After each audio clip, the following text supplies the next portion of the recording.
Pela vida do nosso irmão, que vai estar trazendo a mensagem aos nossos corações. Amém? Vamos de pé para receber o nosso irmão que vai estar trazendo a mensagem da noite. Maravilhoso Deus, Pai Celestial, eis aí teu filho que o Senhor preparou esta noite para ser o mensageiro do Senhor, trazer a palavra aos nossos corações. Usa teu filho como canal, como instrumento da tua glória, que ele diminua e teu Espírito Santo cresça. E nesta noite, Pai, algo diferente venha acontecer através daquele teu servo. Que teu nome seja glorificado, exaltado e engrandecido. Fala com a tua igreja, Senhor. Fala poderosamente no meio do teu povo. Esta é a oração que eu te faço, te agradeço. Em nome do teu Filho amado Jesus Cristo, que vive e reina para sempre. Amém. Continue de pé. Glória a Deus, aleluia. A paz do Senhor, irmãos. A paz do Senhor. Para mim é motivo de muita alegria. Glória. Estar substituindo o nosso pastor aqui, o pastor Wellington, no culto do ensino. Sei que será uma tarefa difícil, mas eu vou tentar. Amém? Eu gostaria de estar lendo alguns versículos aqui com os irmãos.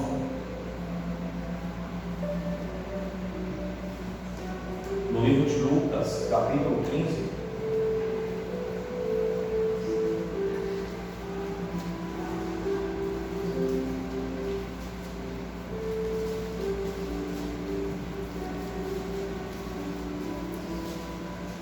Versículo 18, 19 e 20. Lucas capítulo 15, versículo 18, 19 e 20. Glória a Deus. Quem achou, diga bem. Amém. Você que não tem Bíblia, é só olhar para o telão, que o telão vai te ajudar. Amém? Onde o versículo 18 diz assim: levantar-me-ei, irei ter com meu pai, e dir-lhe-ei: Pai, pequei contra o céu e perante ti. Já não sou digno de ser chamado teu filho. Faze-o como um dos teus jornaleiros. E levantando-se, foi para seu pai. E quando ainda estava longe, viu o seu pai, e se moveu de íntima compaixão, e correndo, lançou-lhe ao pescoço e o beijou. E a igreja diz amém. Amém. Poder sentar. Glória a Deus, aleluia.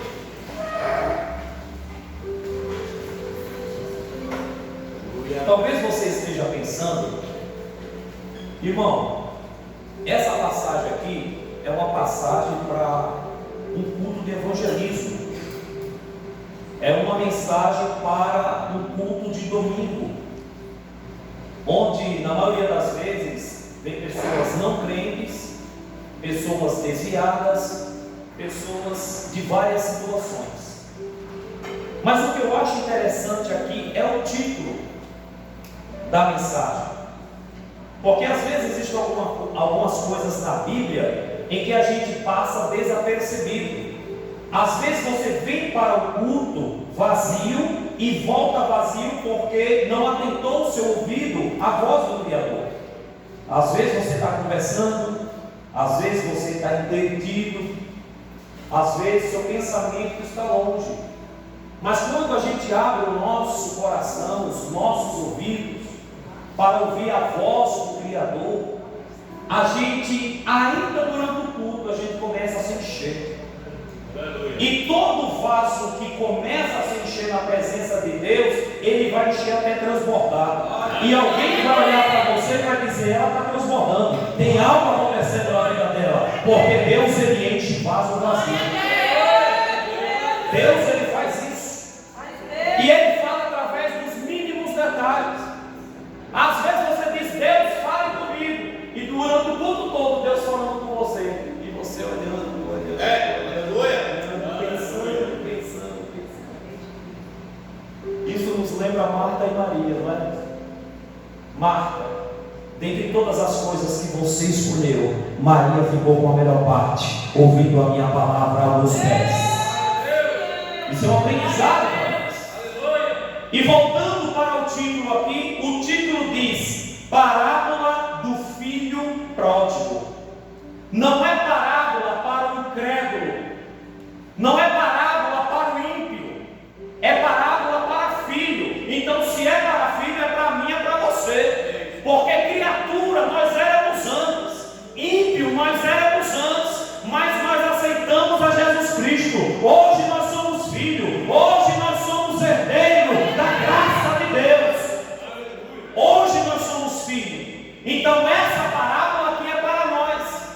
Só que segundo o historiador, Jesus estava falando essa parábola para fariseus. Ele estava falando sobre essa parábola para fariseus. E o que é uma parábola?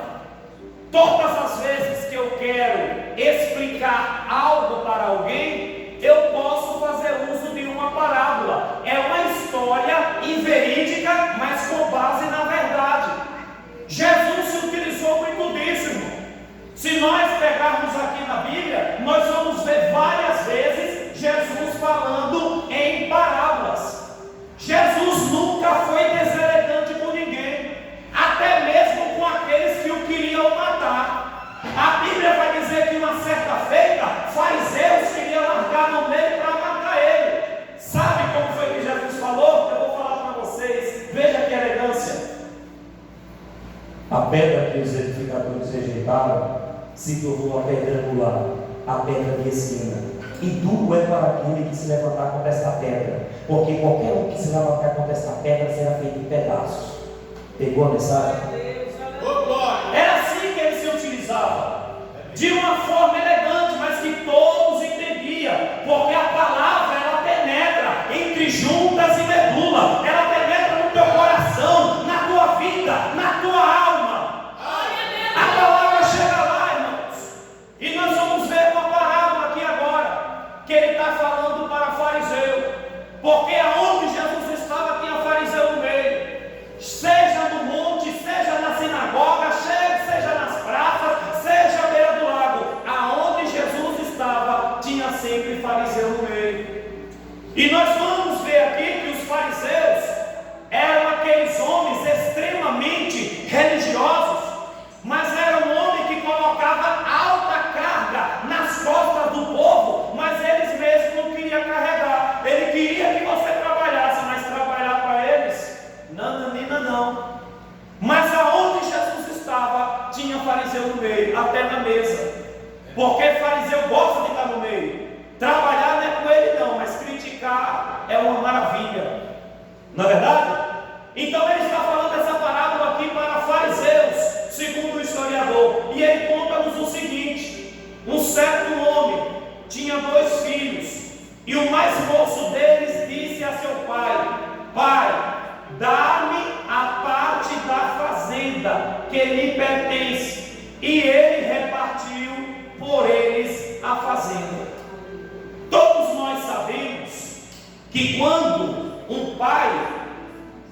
enquanto o pai está vivo, dificilmente ele vai repartir.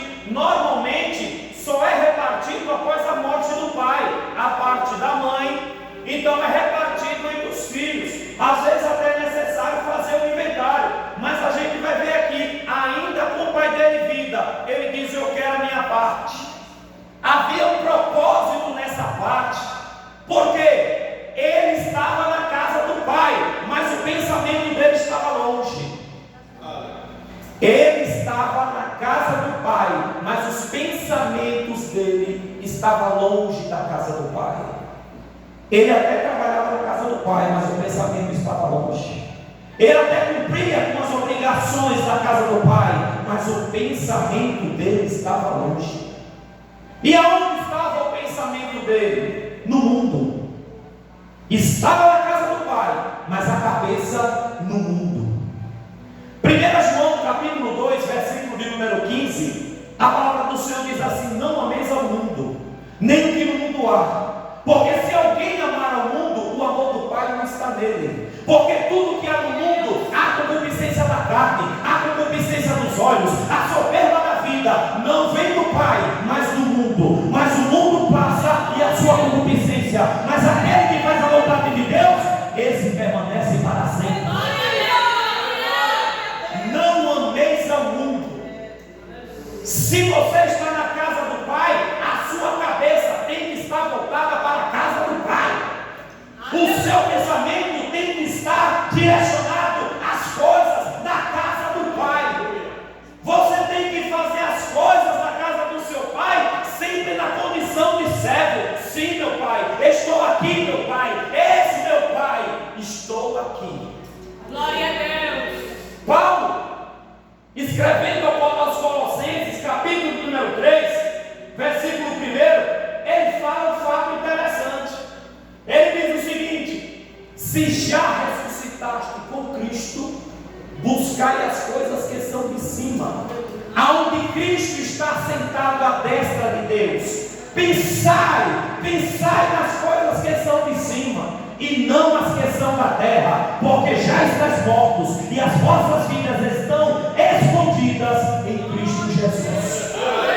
Então todo aquele que já ressuscitou com Cristo, irmão, a mente dele, aleluia, ela não está voltada para as coisas desse mundo não, para as coisas dessa terra não, porque ele pensa grande, ele pensa alto. A minha mente está ligada ao céu, aquilo que é grande, aquilo que é forte, aquilo que é poderoso, aquilo que me sustenta, aquilo que me dá força, aquilo que me leva para o céu. É lá que está o meu pensamento. Mas isso é, se você já ressuscitou. Paulo tem claro, se você já ressuscitou, meu irmão, esqueça as coisas desse mundo, esqueça as coisas dessa terra. Você só andou com bagagem, rebaixou, até o dia que você conheceu a Jesus Cristo. No dia que você conheceu a Jesus, essas bagagens foram tiradas das suas costas. Porque antes você andava curvado por causa do peso do pecado. Isso pesava na sua vida, isso te cansava, isso lhe tirava tuas forças. Mas um dia Jesus Cristo se manifestou, tirando todo o fardo, tirando todo o peso. Então hoje a tua cabeça anda erguida, a tua coluna anda erguida, a tua vida anda erguida, a tua família anda erguida, o teu casamento anda erguido, porque Cristo te ergueu. Louvado seja Deus. Cristo te ergueu. Nada de andar cabisbaixo, nada de olhando para o chão. O teu olhar está para cima. Eleva os meus olhos para os montes, de onde me virá o socorro. O meu socorro vem do Senhor, que fez o céu e também a terra. Olhe para cima, porque é do alto que vem o teu socorro. Nada de olhar para o chão. Mas o pensamento daquele jovem, irmão, estava fora. Estava fora.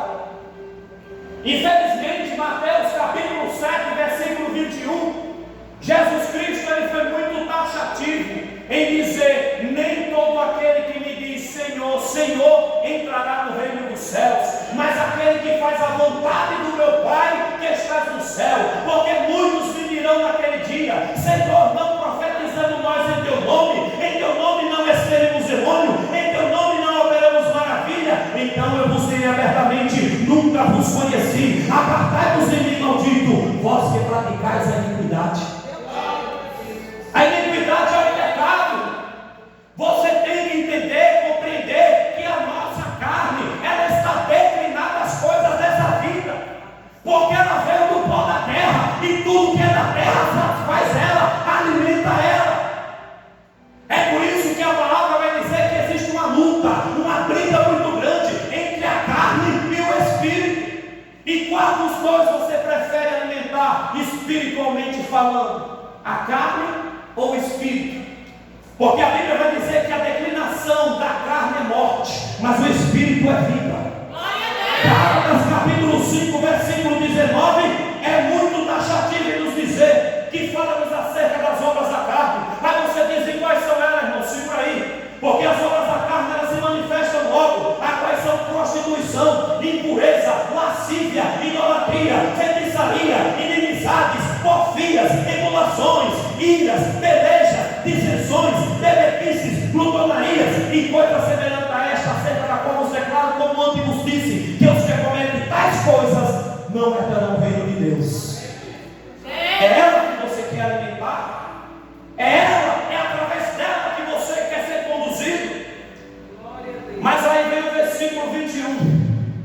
Porque assim como o diabo age na carne, Deus ele age através do Espírito. Espírito, te dando força, te capacitando, te dando ousadia e te colocando de pé. Versículo 21 diz: mas o fruto do Espírito é paz, amor, longanimidade, benignidade, fé, mansidão, temperança, domínio próprio, e contra essas coisas não há lei, porque os que são de Cristo crucificaram a carne com as suas paixões e concupiscência. Se vivermos em Espírito, devemos também andar em Espírito.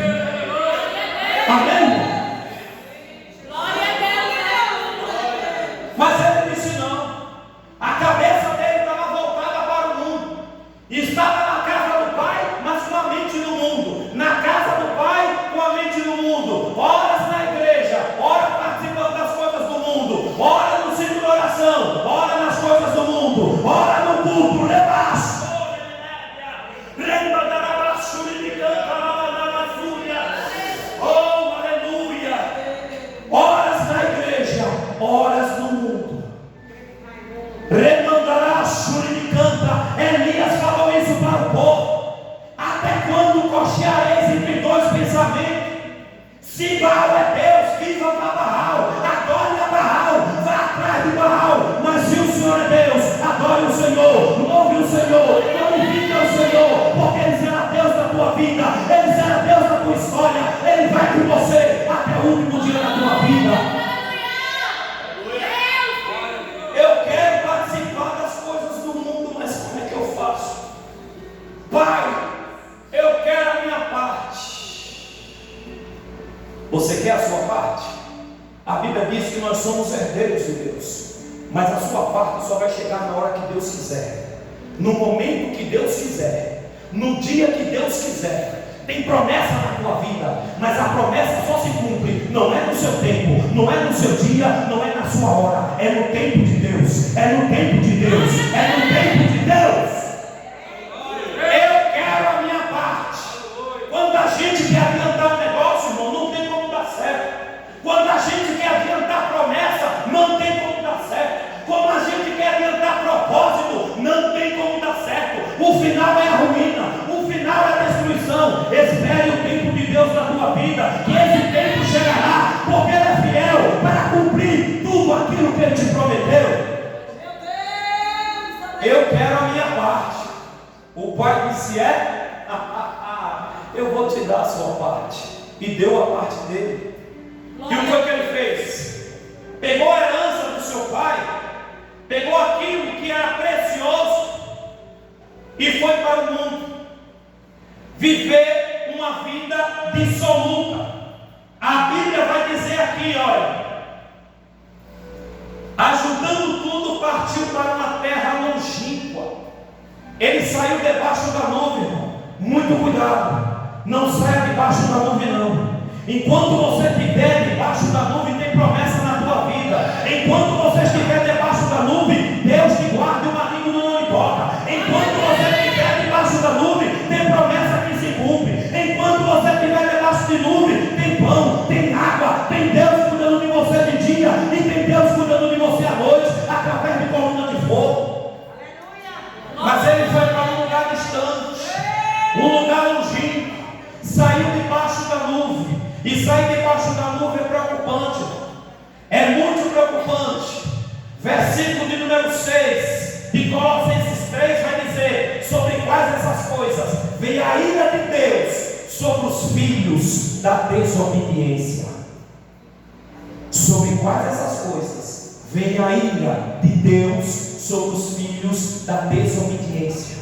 2 Coríntios capítulo 5, versículo 17. Se alguém está em Cristo, nova criatura é. Tudo se fez novo e as coisas velhas são passadas. Não saia debaixo da nuvem. Mas ele saiu debaixo da nuvem, foi para o mundão. Chegando lá no mundão, a palavra vai dizer que ele gastou tudo. E o fato interessante que a palavra diz aqui, eu vou ler para os irmãos. Veja só: e havendo gastado tudo, ou seja, não tinha mais nada, aí vem uma vírgula e diz assim: houve naquela terra uma grande fome e começou a aparecer necessidade. Está vendo o que acontece quando ele está debaixo da nuvem? Está vendo o que é que acontece para aquele que se distancia dos propósitos de Deus? Deus, ele pode te tirar para algum lugar distante? Pode, mas se ele te tirar, ele se responsabiliza, ele te guarda. Deus, ele pode te levar para o deserto? Pode, mas ele será contigo. Deus pode te levar para o meio da tempestade? Pode, mas ele será contigo. Deus pode fazer com que você seja jogado no fundo do poço? Pode, mas ele será contigo. Quem estava aqui no domingo retrasado, eu preguei aqui sobre Mefibosete. Quem está lembrado? Eu preguei sobre Mefibosete aqui. É que o tempo estourou e não deu para mim pregar tudo aquilo que eu havia preparado. Mas a essência da palavra que Deus colocou no meu coração, eu trouxe para a igreja. E o nome do Senhor foi glorificado. Deus fez isso com Mefibosete. Porque às vezes Deus nos tira de cena. Às vezes a gente acha que até está indo, está dando tudo certo, mas daqui a pouco Deus faz um rebuliço e nos tira de lá. E para onde foi que Deus levou Mefibosete? Para um lugar chamado... Quem estava aqui no domingo retrasado? Para um lugar chamado Lodebar. Por que Deus levou Mefibosete para Lodebar? Lodebar é um lugar que ninguém queria ir lá, irmão. Lodebar é um lugar que você vai ver que nunca surgiu alguém que se tornasse um líder ou que se tornasse um herói. Ninguém queria ir para Lodebar. Lodebar é um lugar de gente paupérrima, de pessoas muito pobres, de pessoas que eram mendigas. É tanto que Mefibosete ficou na casa do mendigo. E foi isso que Deus fez. Tirou Mefibosete de cena e levou para Lodebar. Escondeu Mefibosete em Lodebar. Por quê? Porque havia morte em Jerusalém. Se Mefibosete permanecesse em Jerusalém, ele seria morto. É assim que às vezes Deus faz na nossa vida. Quando ele vê que há morte na nossa vida, quando ele vê que há cutim, quando ele vê que há levante, às vezes ele nos tira de cena para preservar a nossa vida, para preservar a nossa casa, para preservar o casamento, para preservar a família, para preservar a vida do filho, a vida da filha, a vida do esposo, a vida da esposa. Talvez você não entenda, mas depois você vai entender. Escondeu Mefibosete em Lodebar. E após 13 anos, Deus bradou o coração de Davi: é hora de Mefibosete pegar tudo de volta que era teu, por herança, porque é dele. Tudo aquilo que eu prometi a ele vai se cumprir. Ele vai receber de volta. Ele esteve somente escondido, mas agora eu estou tirando ele do esconderijo. Agora eu estou trazendo ele para aquilo que é teu, para Jerusalém, porque Jerusalém é o lugar de Mefibosete. Mas nesse caso aqui, ele foi com as próprias pernas. Eu quero crescer, eu quero fazer parte, eu já estou cansado, eu não tenho mais força. Me falaram uma palavra que eu não gostei, tomaram uma atitude que eu não gostei. Eu vou largar tudo, eu vou sair. É aí que mora o perigo. Primeiro, ele saiu debaixo da nuvem, saiu da casa do seu pai. Segundo, gastou tudo aquilo que ele tinha. E depois que ele gastou tudo aquilo que ele tinha, aí vem a palavra: veio uma grande fome. E uma das piores coisas que existe na vida do ser humano é a fome. Porque a fome tira o ânimo, te desanima. A fome faz você perder força, faz você cair. A fome te leva à morte. A fome, ela faz isso. Por causa da fome tem pessoas que roubam, expõem até a própria vida para saciar a sua fome. E veio uma grande fome sobre aquela terra. Era Deus trabalhando no negócio.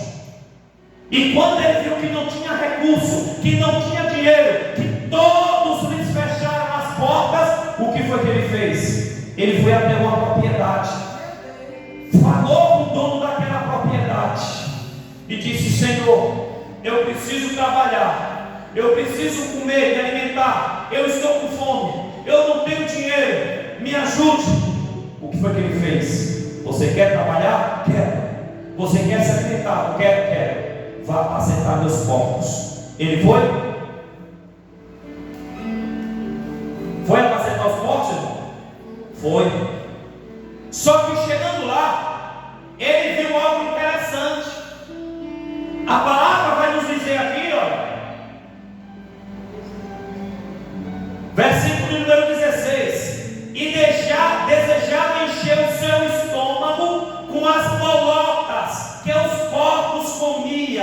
mas ninguém lhe dava nada. Eu quero que você entenda que o diabo veio para roubar, matar e destruir, mas Jesus Cristo veio para te dar vida e vida com abundância. Aí você diz, mas irmão, mas o que é essas bolotas? Era lavagem? Eu também pensava que era lavagem. Eu também pensava isso. Só que bolotas, eu fui pesquisar, bolotas são frutas deliciosas do Oriente Médio. Ele queria comer daquelas frutas, mas ninguém disse não, você não vai comer não. Os porcos vão se alimentar melhor do que você.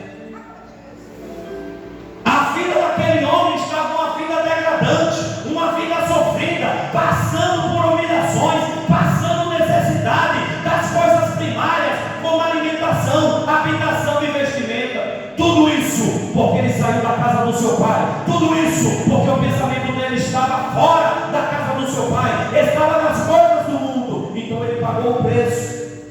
Existe um provérbio egípcio que diz assim: sábio é aquele que aprende com os erros dos outros. Eu não preciso passar por determinada situação para aprender uma lição de vida, mas existem pessoas que pagam para ver. Eu vou pagar para ver. Na passagem do mar da Galileia, Jesus disse: olha, entre no barco e vocês vão passar para o outro lado, contando eu vou ficar do lado de cá. Nós conhecemos a história, só que no meio do caminho a gente vai ver que o vento soprou ao contrário. A gente vai ver que o barco era varrido de um lado para o outro. A gente vai ver que o barco estava se enchendo de água e que eles achavam que era ponto final na vida dele. Mas quando Jesus diz: você vai passar para o outro lado, fique tranquilo, pode se levantar vento, pode se levantar tempestade, a tua casa pode até ser chacoalhada de um lado para o outro, mas ela não vai cair, porque ela está edificada na rocha. Quem cuida da tua casa, quem cuida da tua vida é Jesus Cristo de Nazaré. Mas você pode dizer: mas irmão, mas ele não estava no barco. Deus, ele é Deus de perto, mas também ele é Deus de longe. Mesmo de longe, ele olha para você, ele olha para o seu clamor, ele olha para as suas necessidades. E Jesus Cristo foi até lá. Assim que Jesus chegou lá, irmão, o vento se acalmou, a tempestade se acalmou, o barco tomou prumo, porque na presença de Deus tem direção, tem saída e tem chegada. Na direção de Deus você vai sair, mas também você vai chegar. E lá no final tem bênção, tem vitória preparada para você. Eu falei que tem gente que paga para ver, não é? Jesus mandou os discípulos entrarem no barco até chegar ao outro lado. Aí vem Pedro, quando vê Jesus, a gente conhece a história.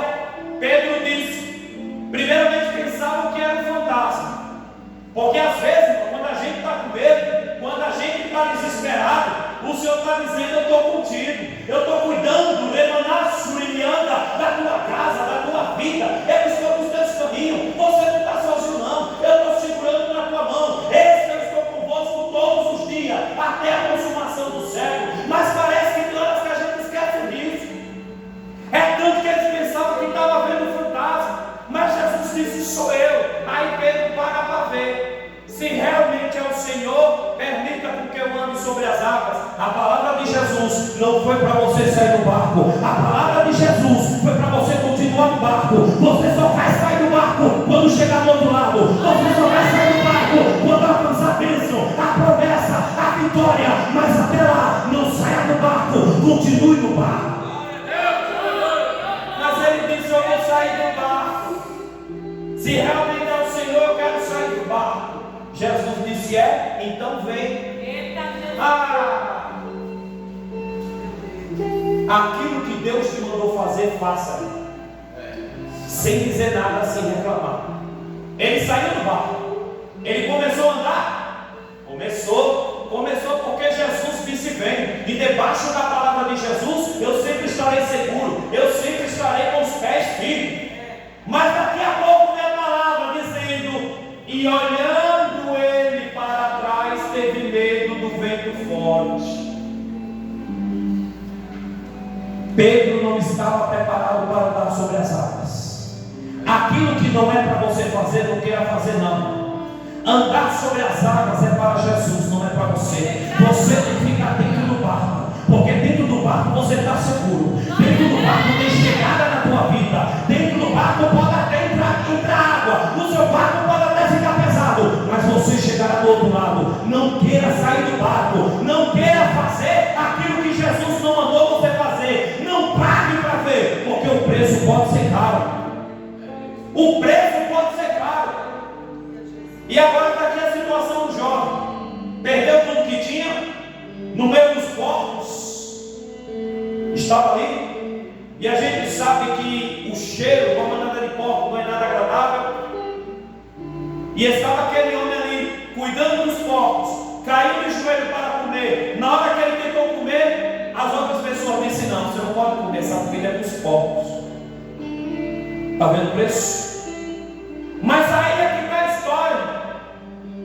Atos dos Apóstolos, capítulo 3, versículo 19, diz: arrependei-vos e convertei-vos, para que sejam apagados os vossos pecados e venha assim um tempo de refrigério pela presença do Senhor. Você pode até ter caído, você pode até ter desistido, você pode até estar no chão. A Bíblia diz que 7 vezes cairá o justo, mas não ficará prostrado, porque o Senhor te levantará, o Senhor te erguerá, o Senhor te levantará pela tua mão direita e te dirá: não temas, porque eu te ajudo, eu te associo, eu te ajudo, eu te esforço, eu te sustento com a destra da minha justiça.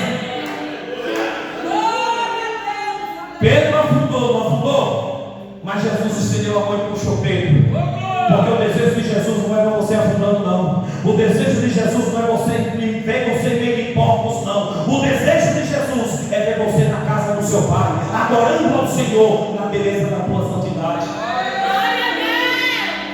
Quem gosta de porco é legião de demônio.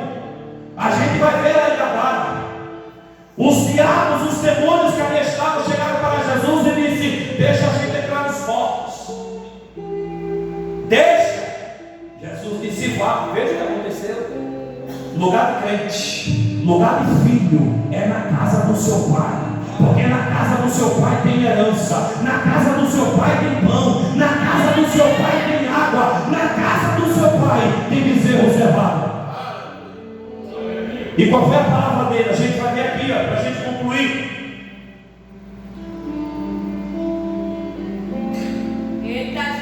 Versículo de número 17. E tornando em si disse: quantos jornaleiros tem meu pai, tem abundância pão, e eu aqui perecendo esta fome. Ele tomou uma atitude. Toma uma atitude na tua vida. Talvez até você tenha saído debaixo da nuvem por algum momento. Talvez até você tenha desacreditado. Mas o nosso Deus é Deus de atitude. E Ele disse: levantar-me-ei. Levantar-me-ei. Ou seja, eu vou deixar de olhar para baixo e olhar para cima. Eu posso até estar no fundo do poço. E no fundo do poço não tem saída para a esquerda, não tem saída para a direita, não tem saída para frente, não tem saída para trás. A saída do fundo do poço é para cima, porque é de lá que vem o meu refúgio, é de lá que vem o meu socorro, é de lá que Deus estende a tua mão e me tira do fundo do poço. E Ele disse: levantar-me-ei. Eu vou voltar para a casa do meu pai. Eu vou fazer de volta aquilo que meu pai me mandou fazer. Eu vou voltar para o grupo, para o conjunto. Eu vou voltar para frente daquele negócio. Porque eu sei que fora da casa do meu pai é desgraça, é catástrofe, é porcos, é vida de miséria, é fome, é sede. Mas na casa do meu pai tem promessa. Na casa do meu pai ele cuida de mim. Na casa do meu pai tem refúgio. Na casa do meu pai tem unção e tem poder.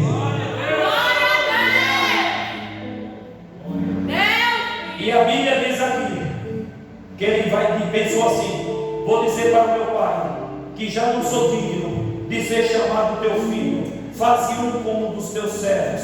E levantando-se foi para a casa do seu pai. E quando ainda estava de longe, viu seu pai e se moveu de íntima compaixão. E correndo, lançou-se-lhe ao pescoço e o beijou. Irmãos, para fechar aqui, o nosso lugar é na casa de Deus. O nosso lugar é aqui. Aqui é o nosso lugar de refúgio. Aqui é o lugar onde nós prestamos o nosso culto a Deus, onde nós ouvimos a voz de Deus, aonde Deus fala com o teu povo. Quantas e quantas vezes você veio aqui aflito, você veio aqui aflita com perguntas que não tinha resposta, mas Deus falou o teu coração, Deus falou a tua vida e você não saiu daqui sem resposta. Quantas e quantas vezes? O nosso lugar é na casa de Deus. Deixe o mundo com o mundo. Entenda uma coisa: a igreja, segundo Jesus, está dividida em 50%. 50% que vai, 50% que fica. Eu falei isso aqui em Mateus capítulo 7, versículo 21. 50% que vai para o céu, mas 50% também que vai ficar. De que lado você está? Aí você diz, mas Jesus falou isso e falou. Ele disse que estando dois sobre o campo, será levado um deixando o outro. Estando dois na moinha, será levado um deixando o outro. Estando dois sobre o telhado, será levado um deixando o outro. 50% que vai, 50% que fica. Eram 10 virgens, 5 prudentes e 5 loucas. Somente 5 entraram para as bodas. Se você faz parte desse grupo que vai entrar nas bodas, levante a sua mão e glorifique a Jesus Cristo. Glória a Deus. Lembre-se sempre disso. Em qual grupo você está? No grupo das loucas ou no grupo das prudentes? Se já ressuscitaste com Cristo, buscai as coisas que são de cima e não as que são da terra. Eu quero agradecer por essa oportunidade. O tempo já estourou. Que Deus continue falando melhor em cada vida, em cada coração. E eu agradeço a oportunidade em nome de Jesus. Glória a Deus, aleluia. Exaltado e glorificado é o nome do Senhor. O irmão falou aqui sobre as comidas dos porcos, as bolotas ou alfarrobas. Eu fui pesquisar ali. E na Bahia, esse fruto é chamado de ingá.